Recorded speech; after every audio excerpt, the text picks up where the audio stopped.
I was just going to say, Aranda, you just diffused a an issue that was untouchable and without grasp, because you just brought flesh to something that has been spirit. Come And now we on. can attack that. So, man, that was so brilliant.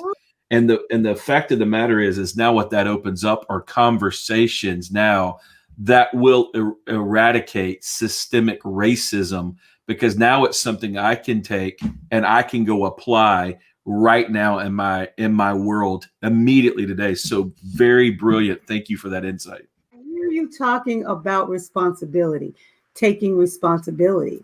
Yeah. And so I guess my question is, being brought up and socialized in America with the narrative that all of us receive from the cradle to the grave.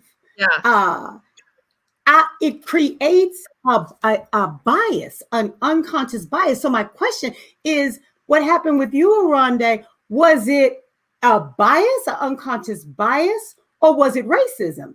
Because we all have that. I mean, I remember getting on a plane the first time after 9/11, and a man who looked to be of Middle Eastern descent got on the plane, and I remember having a visceral reaction. My stomach literally flipped. Now, I'm on my way to teaching inclusion and diversity. I am like the inclusion queen. So it took a minute. I'm like, okay, why is the stomach flipping? And then I, tried to get from my amygdala to my prefrontal, and I started watching the people getting on the plane, and they're looking at this man. He sits right next to me, and they're looking at him with all of this energy, this hate, this everything. It was awful. And then I started feeling bad because I started feeling him shrinking. So was I being a racist, or was it bias?